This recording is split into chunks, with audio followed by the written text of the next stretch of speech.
Now moving to Jill.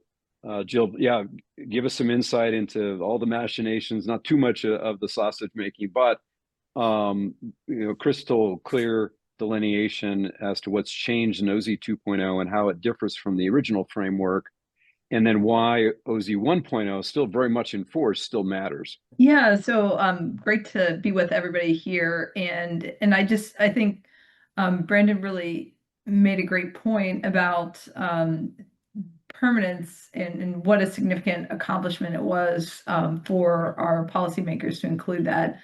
It's just, I think this is a very successful tax program, an economic development program, and is achieving its policy goals. So very significant.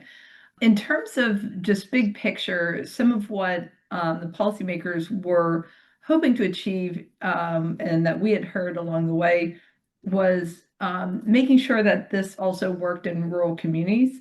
And so that's why you see references to rural opportunity zones and also rural opportunity funds. And I would really view that as something to pay attention to and take a look at, and how one can have a strategy or invest, or if you live in a rural opportunity zone, utilizing one's own gains to make an investment. So those were that was one of the significant items. And another point that I'm hopeful that we'll continue to see play out through the regulatory process is ensuring that opportunity zones work for operating businesses and really expanding it beyond real estate. And then we're still working on trying to improve some things through the regulatory process to make OZs work even better. And in terms of just big picture, some of the differences between Opportunity Zone 1.0 and Opportunity Zone 2.0, we did touch on the permanence. The second is you had these provisions, as Brendan discussed, about the step up in basis, which has the effect of reducing capital gains on the original gain. And whereas in OZ 1.0, you had this time period to make an investment before you lost your step up in basis. And the dates were 2019 and 2021, which I can't believe it's like 4 years ago. So anyways, and as of 2021, we all remember trying to get our, gains in and talking with investors, and that was the end of the 10% basis step up.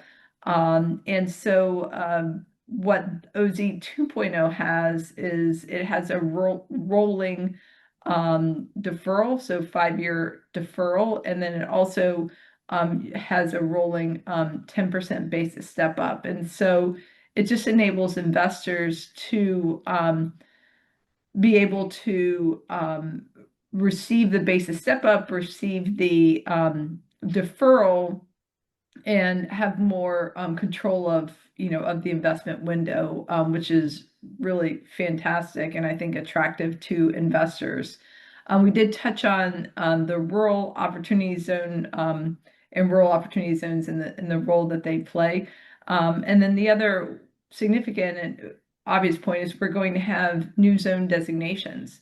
And these new zone designations, the governors will need to select the zones by July of 2026.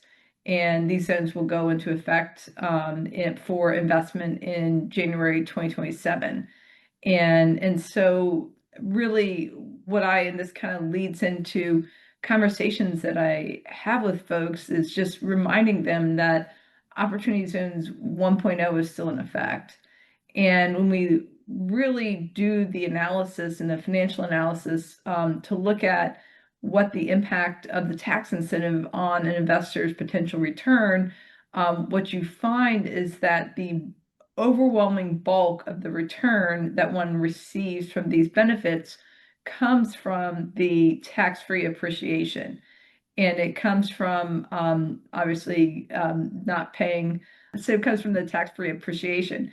And so when investors talk about, I'm missing out on my deferral, or I'm missing out on my step up in basis, that's true, but it really doesn't comprise the significant parts of the return. And we're talking like 70–80% of the return comes from this tax-free appreciation. And so, and also the not paying depreciation recapture is what I meant to say as well. And so OZ 1.0 is still in effect. And why that matters is that, you know, as you mentioned in the kickoff to our conversation today, is for folks, you know, we're sitting on a really great position with our stock portfolio. You know, some of us are invested in Bitcoin, and we're looking at that. And maybe it's a great time for us to diversify away a little bit from certain concentrations in, you know, maybe somebody's in NVIDIA stock or something. And so you know what your portfolio is today. You know what the zones are today. You know what the investment opportunities are today.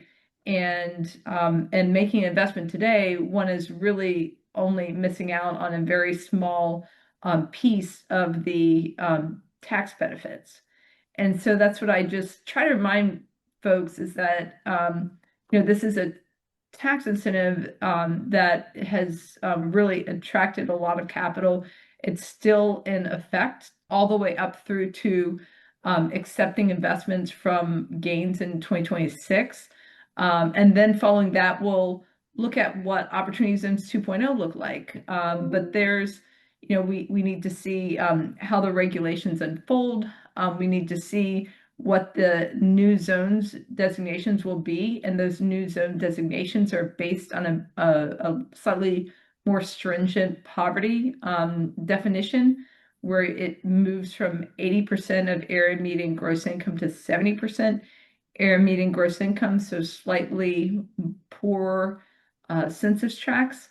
And so and we had talked about this a little bit in terms of analogy, where you have, and I did watch The Price is Right when I was sick at home from school growing up, and you have like door number one, where, you know, you see what in the Showcase Showdown, no, I'm really, and you see what you're being offered, and you don't know what's behind door number two. And I kind of view that as the transition from 1.0 to 2.0, where, you know, we know what we have right here, and somebody might be waiting for, you know, new benefits and enhanced benefits and want to wait for that 2.0, but just understand that it's a risk because, you know, you don't know what, if you're selling out of a stock position, you don't know what that will be in the future. You also don't know where the zone designations will be. You may not know or have a deal teed up.